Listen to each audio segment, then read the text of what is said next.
Today I'm meeting a tech boss with an intriguing product, a virtual clone of himself. No, not at all. Wayne's digital twin looks and talks just like him, answering potential customer questions at a conference. Hello, Wayne. How are you?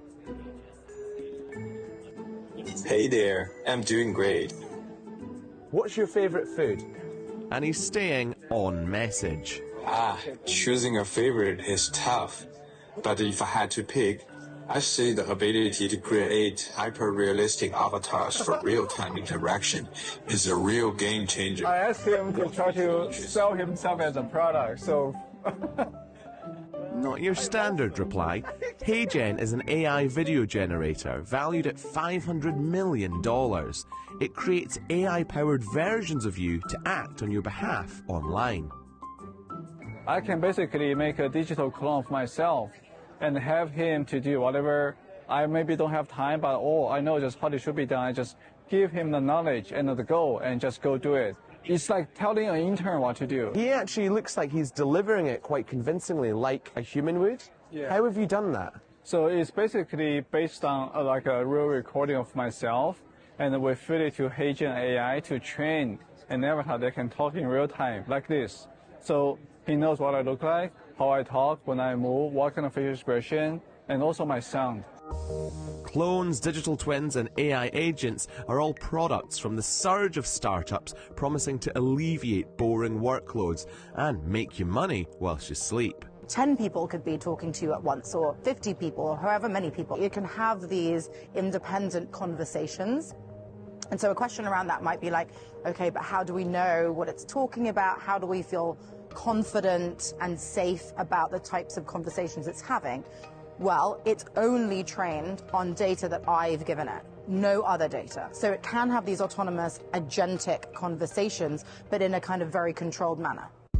But we know that AI can hallucinate and make things up despite recent improvements. What I like to focus on is AI twins that are based on a real human being, that's tied to that real human being, and scale and augment and enrich the value of that real human being in order to kind of create more returns to that human. So that's what I'm a proponent of. There's lots of sort of ancillary things to this which are a little murky and potentially quite damaging. If we give our digital clones such agency, what if it makes the wrong decision? It can trap you into sort of, in this sort of, we call it effective echo chamber, where it's just, giving back what you want to hear, right? Unlike human, we disagree all the time, we ask questions, we challenge each other. If you're always interacting with AI, it means that you can get stuck in this. So, the empathy that AI have is a pretend empathy because it doesn't have real understanding of the human experience, right? It's learned from, written text, video, images, and all of that, but it doesn't have real human experience. It doesn't feel pain, it doesn't feel love in the way that human does. It can pretend to understand it, but I think once you take the pretend for the real, that's when there is like issue that come up.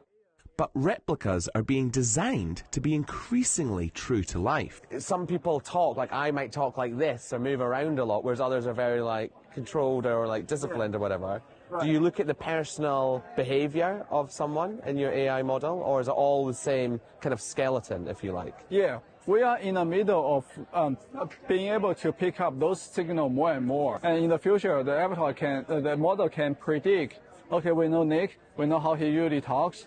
We can probably predict how Nick will talk when he's kind of angry, or when he's very sad, or when he's very excited. Without even you showing us all of those, we will be focusing on making the avatar more expressive, more emotional. What's next on your mind?